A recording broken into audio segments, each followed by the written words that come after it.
নমস্কার, আমি মিলন স্যার, পাল একাডেমি সেন্টারে তোমাদের সকলকে জানাই স্বাগত।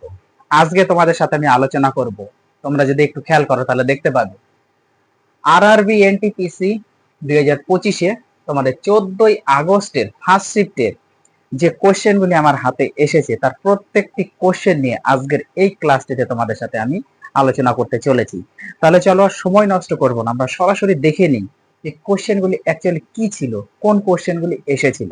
ওকে, দেখো প্রথম কোশ্চেন কি বলেছে। বলেছে ওকে ও ক্যান্সেল, ওকে বোতাম এবং ক্যান্সেল বোতাম অথবা ক্লোজ বোতাম কোথায় থাকে। কম্পিউটার থেকে কোশ্চেন করেছে, বলেছে ওকে ও ক্যান্সেল অথবা ক্লোজ বোতাম কোথায় থাকে। আশা করি সকলেই জানো, যেহেতু তোমরা কম্পিউটার চালাও, কম্পিউটার শিখেছো, প্রত্যেকেই জানো। এই প্রশ্নের সঠিক অ্যান্সার হয়ে যাবে ডায়ালগ যে বক্স, সেই ডায়ালগ বক্সে থাকে কি কি, ওকে ও ক্যান্সেল অথবা ক্লোজ বোতাম। ক্লিয়ার? তারপরে কোশ্চেনটাও কি বলেছে, ইংরেজি বড় হাতের অক্ষর, কম্পিউটার থেকেই করেছে, ইংরেজি বড় হাতের অক্ষর টাইপ করতে কোন বোতাম প্রয়োজন। ইংরেজি কোনো একটা কিছু ক্যাপস যখন করা হয়, ক্যাপস ক্যাপস হোক বা স্মল হোক, দুটো ক্ষেত্রেই, হ্যাঁ, ক্যাপস বা বড় হাতের অক্ষর টাইপ করতে কোন বোতাম ব্যবহার করা হয়, তোমরা সকলেই জানো যে ক্যাপস লক ব্যবহার করা হয়ে থাকে। যখন ক্যাপিটাল লেটারে থাকে তখন যদি ক্যাপস লক দেওয়া হয় সেটা হচ্ছে স্মল লেটার হয়ে যাবে, আবার স্মল লেটার যদি থাকে সেটাকে যদি ক্যাপস লক আবার চাপা হয় তাহলে সেটা ক্যাপিটাল লেটার হয়ে যাবে। ওকে, তারপরে কোশ্চেনটাও কি বলেছে, এএনভিএস, এএনভিএস 02, এএনভিএস 02 বা 02 স্যাটেলাইটের মূল উদ্দেশ্য কি। এই যে স্যাটেলাইটটা এএনভিএস 02 স্যাটেলাইটের মূল উদ্দেশ্য কি ছিল। সঠিক অ্যান্সার হচ্ছে নেভিগেশন সিস্টেম শক্তিশালী করা। এই স্যাটেলাইটের মূল উদ্দেশ্য ছিল যে নেভিগেশন সিস্টেমটাকে কি করবে, শক্তিশালী করে তুলবে। ওকে, তারপরে কোশ্চেন, চোরাচুরি স্থান বর্তমানে কোথায়। চোরাচুরি স্থান বর্তমানে কোথায় আছে বা কোন জেলাতে আছে, কোন রাজ্যের কোন জেলাতে আছে। এই চোরাচুরি স্থান বর্তমানে রয়েছে ইউপি, মিন্স উত্তরপ্রদেশ, উত্তরপ্রদেশের গোরখপুর জেলাতে রয়েছে। উত্তরপ্রদেশের বা ইউপি এর গোরখপুর জেলাতে এই চোরাচুরি স্থান রয়েছে। ক্লিয়ার? তারপরে দেখো কি বলেছে, পর্যায় সারণীতে প্রতিনিধিত্বকারী উপাদানগুলি কি কি। পর্যায় সারণীতে প্রতিনিধিত্বকারী উপাদানগুলি কি কি, পর্যায় সারণী থেকেই করেছে, খুবই ইম্পর্টেন্ট। তাহলে প্রতিনিধিত্বকারী উপাদানগুলি হলো পি ব্লক, পি ব্লককে বলা হয় হচ্ছে প্রতিনিধিত্ব উপাদানকারী। ওকে, তারপরে কোশ্চেনটাও কি বলেছে, তুষার, বৃষ্টি এবং ঠান্ডা গ্রীষ্মকাল অনুভব করে এমন একটি আপলাইন অঞ্চল হলো কি। আরেকবার রিপিট করি কোশ্চেনটি, বলেছে তুষার, বৃষ্টি এবং ঠান্ডা গ্রীষ্মকাল অনুভব করে এমন একটি আপলাইন অঞ্চল হলো কি, বা এমন একটি আপলাইন অঞ্চলের নাম কি। সেটা হচ্ছে হিমালয় পর্বত। এই প্রশ্নের সঠিক অ্যান্সার হচ্ছে হিমালয় পর্বত, হচ্ছে কারেক্ট অ্যান্সার। ওকে, তারপরে কোশ্চেন, দ্বিতীয় চন্দ্রগুপ্ত কোন বিধবাকে বিয়ে করেছিলেন। দ্বিতীয় চন্দ্রগুপ্ত কোন বিধবাকে বিয়ে করেছিলেন। এই প্রশ্নের সঠিক অ্যান্সার হচ্ছে তার ভগ্নিপতি ধ্রুব দেবীকে, তার ভগ্নিপতি ধ্রুব দেবীকে বিয়ে করেছিলেন। তারপরে কোশ্চেন, পৃথিবীর প্রথম স্বয়ংক্রিয় গণনা যন্ত্রের নাম কি। পৃথিবীর প্রথম স্বয়ংক্রিয় গণনা যন্ত্রের নাম কি। এই প্রশ্নের সঠিক answer mark one. Mark one হলো পৃথিবীর প্রথম স্বয়ংক্রিয় গণনা যন্ত্র। ওকে, অ্যান্সারটা একটু মনে রাখতে হবে যে মার্ক ওয়ান। তারপরে কোশ্চেনটাও কি বলেছে, বলেছে কোন ডিস্ক সরাসরি ফরম্যাট করা যায় না। কোন ডিস্ক সরাসরি ফরম্যাট করা যায় না। এই প্রশ্নের সঠিক answer floppy disk. Floppy disk কি সরাসরি ফরম্যাট করে দেওয়া যায় না। ওকে, তারপরে কোশ্চেন দেখো কি বলেছে, পরে কোশ্চেনে একটু চোখ রাখো। দেখো পরে কোশ্চেনে বলা হয়েছে যে ভারতীয় সংবিধানের কোন অনুচ্ছেদটি বাক ও মত প্রকাশের স্বাধীনতার সাথে সম্পর্কিত। দেখো সংবিধান থেকে কোশ্চেন করা হয়েছে, খুবই ইম্পর্টেন্ট কোশ্চেনটি। বলেছে ভারতীয় সংবিধানের কোন অনুচ্ছেদটি বাক ও মত প্রকাশের স্বাধীনতার সাথে সম্পর্কিত। এই প্রশ্নের সঠিক অ্যান্সার তোমাদের হয়ে যাবে অনুচ্ছেদ 19, অর্থাৎ 19 নাম্বার অনুচ্ছেদে এই বাক ও মত প্রকাশের স্বাধীনতার সাথে সম্পর্কিত রয়েছে। ওকে, তারপরে কোশ্চেনটাও কি বলেছে, কোন প্রজন্মের কম্পিউটারের সাথে মনিটরের প্রচলন শুরু হয়? কোন প্রজন্মের কম্পিউটারের সাথে মনিটরের প্রচলন শুরু হয়? এটা আজকে আমাদের জানতে হবে, তাই না? কোন প্রজন্মের কম্পিউটারের সাথে মনিটরের প্রচলন শুরু হয়? সঠিক অ্যান্সার হয়ে যাবে তৃতীয় প্রজন্ম। ওকে, আমি শুধু অ্যান্সারটা তৃতীয় লিখে রেখেছি, তোমাদের সঠিক অ্যান্সার হয়ে যাবে হচ্ছে তৃতীয় প্রজন্মের সাথে এই কম্পিউটারের সাথে মনিটরের প্রচলন শুরু হয়েছিল। ওকে, তারপরে কোশ্চেনটাও কি বলেছে, সংবিধানের 13 অনুচ্ছেদ কি সম্পর্কিত? সংবিধানের যে 13 অনুচ্ছেদ আছে, এই 13 অনুচ্ছেদ কি সম্পর্কিত? সঠিক অ্যান্সার হয়ে যাবে মৌলিক অধিকারের সাথে অসঙ্গতিপূর্ণ বা সংক্ষিপ্তকারী আইনগুলি বাতিল হবে।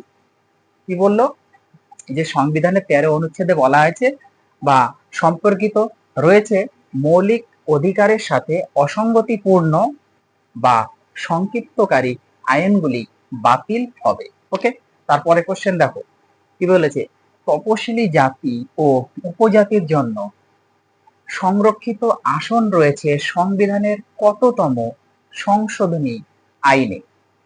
দেখো আরেকবার রিপিট করছি কোশ্চেনটি, বলছে তপশিলি জাতি ও উপজাতির জন্য সংরক্ষিত আসন রয়েছে সংবিধানের কততম সংশোধনীতে? ওকে, বা সংশোধনী আইনে। এই প্রশ্নের সঠিক অ্যান্সার হয়ে যাবে 106তম অনুচ্ছেদে কি আছে, এই তপশিলি জাতি ও উপজাতির জন্য সংরক্ষিত আসন রয়েছে। তারপরে কোশ্চেন দেখো কি বলেছে, 393 থেকে 401 পর্যন্ত 393 থেকে 401 পর্যন্ত কতগুলি মৌলিক সংখ্যা আছে? একটা ম্যাথ ঢুকে দিয়েছে, 393 থেকে 401 পর্যন্ত কতগুলি মৌলিক সংখ্যা আছে? তাহলে 393 থেকে 401 পর্যন্ত মোট মৌলিক সংখ্যা হচ্ছে দুটি রয়েছে। কি কি? একটা হচ্ছে 397 আর একটা হচ্ছে 401। ওকে, তাহলে 393 থেকে 401 পর্যন্ত মোট দুটি মৌলিক সংখ্যা রয়েছে এবং সেই মৌলিক সংখ্যা দুটি হলো 397 এবং 401। আশা করি ক্লিয়ার। তারপরে কোশ্চেনটাও কি বলেছে, চ্যাম্পিয়ন অফ আর্থ পুরস্কার কে পেয়েছেন? চ্যাম্পিয়ন অফ আর্থ পুরস্কার কে পেয়েছেন? এই প্রশ্নের সঠিক অ্যান্সার মাধব গাডগিল। ওকে, আরেকবার রিপিট করছি, দেখো চ্যাম্পিয়ন অফ আর্থ পুরস্কার কে পেয়েছেন? সঠিক অ্যান্সার হচ্ছে মাধব গাডগিল এই চ্যাম্পিয়ন অফ আর্থ পুরস্কার পেয়েছেন। ক্লিয়ার। তারপরে কোশ্চেন দেখো, কোন প্রবন্ধটি হিন্দি ভাষার বিকাশ ও প্রসারের সাথে সম্পর্কিত? কোন প্রবন্ধটি হিন্দি ভাষার বিকাশ ও প্রসারের সাথে সম্পর্কিত? এই প্রশ্নের সঠিক অ্যান্সার হয়ে যাবে অনুচ্ছেদ 351। এটি হচ্ছে কি, এই হিন্দি ভাষার বিকাশ ও প্রসারের সাথে সম্পর্কিত। ক্লিয়ার। তারপরে কোশ্চেন কি বলেছে, সিআইএসএফ এর বর্তমান মহাপরিচালক কে? সিআইএসএফ এর বর্তমান মহাপরিচালক কে? সঠিক অ্যান্সার হয়ে যাবে রাজবিন্দর সিং ভাট্টি হলেন বর্তমান সিআইএসএফ এর মহাপরিচালক। ওকে, তারপরে কোশ্চেনটাও কি বলা হয়েছে, তারপরে কোশ্চেনে একটু চোখ রাখো। দেখো পরে কোশ্চেনে বলা হয়েছে যে 2025 সালে এশিয়ান স্নুকার টাইটেল কে জিতেছেন? দেখো কোশ্চেনটি আরেকবার রিপিট করছি, কি বলেছে, 2025 সালে এশিয়ান স্নুকার টাইটেল কে জিতেছেন? এই প্রশ্নের সঠিক অ্যান্সার তোমাদের হয়ে যাবে পঙ্কজ আদভানি কি করেছেন? 2025 সালে এশিয়ান স্নুকার টাইটেল জিতেছেন। ক্লিয়ার। তারপরে কোশ্চেন দেখো কি, নামদাফা টাইগার রিজার্ভ কোথায় অবস্থিত?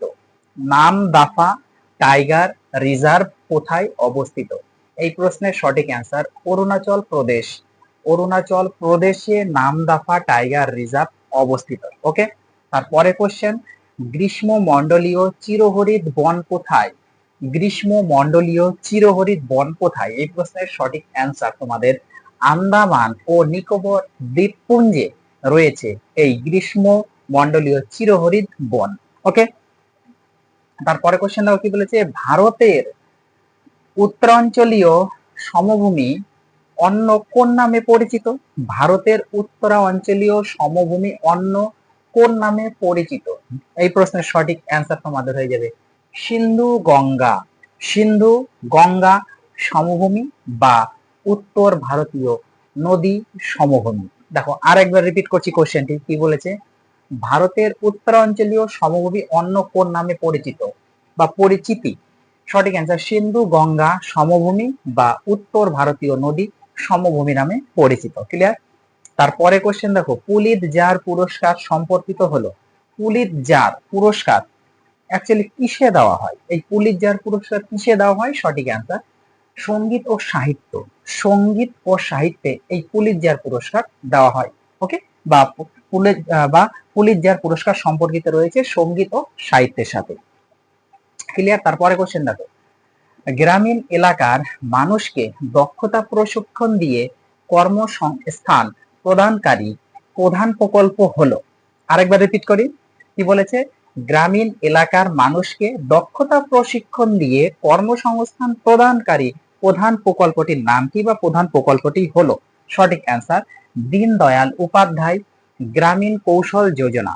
দীনদয়াল উপাধ্যায় গ্রামীণ কৌশল যোজনা, যেটাকে বলা হয় DDU আর হচ্ছে GKY। ওকে, দীনদয়াল উপাধ্যায় গ্রামীণ কৌশল যোজনা DDU GKY। ক্লিয়ার? তারপরে কোশ্চেন, মোহাম্মদ বিন তুগলক কৃষির উন্নয়নের জন্য কোন প্রতিষ্ঠান প্রতিষ্ঠা করেছিলেন? দেখো কি বলেছে, বলেছে মোহাম্মদ বিন তুগলক কৃষির উন্নয়নের জন্য বা কৃষিদের উন্নয়নের জন্য কোন প্রতিষ্ঠান প্রতিষ্ঠা করেছিলেন? সঠিক অ্যান্সার D1E কোহি। D1E কোহি প্রতিষ্ঠা করেছিল। ওকে, তারপরে কোশ্চেন দেখো কি বলেছে, কোন প্রবন্ধ অনুসারে রাজ্য মুখ্যমন্ত্রীর পরামর্শে অনন্য মন্ত্রীদের নিয়োগ করে? কি বলেছে দেখো, কোন প্রবন্ধ অনুসারে। কোন প্রবন্ধ অনুসারে বলতে এখানে কোন অনুচ্ছেদ অনুসারে? ওকে, সংবিধানের কোন অনুচ্ছেদ অনুসারে রাজ্য মুখ্যমন্ত্রীর পরামর্শে অনন্য মন্ত্রীদের নিয়োগ করে? সঠিক অ্যান্সার অনুচ্ছেদ 164 164 অনুচ্ছেদ অনুযায়ী নিয়োগ করা হয়। ওকে, আজকে তোমাদের শেষ প্রশ্ন দেখো কি বলেছে, পাইকা নৃত্য কোন রাজ্যের? পাইকা নৃত্য কোন রাজ্যের? এই প্রশ্নের সঠিক অ্যান্সার হচ্ছে ওড়িশা ও ঝাড়খণ্ড রাজ্য। ওড়িশা ও ঝাড়খণ্ড রাজ্যের নৃত্যকে বলা হচ্ছে পাইকা বা পাইকা নৃত্য ওড়িশা ও ঝাড়খণ্ড রাজ্যে হয়ে থাকে। ওকে, তাহলে এই ছিল তোমাদের 14ই আগস্টের ফার্স্ট শিফটের যে কোশ্চেন অ্যাকচুয়ালি আমি পেয়েছি, তার প্রত্যেকটি কোশ্চেন তোমাদের সাথে আমি বেঙ্গলিতে অ্যানালাইসিস করলাম। তোমরা কোশ্চেনগুলো একটু প্র্যাকটিস করো, রিভাইজ করো। আমি আবার আসবো পরবর্তী পার্ট নিয়ে। তাহলে আজকের মতো আমি এখানেই শেষ করছি।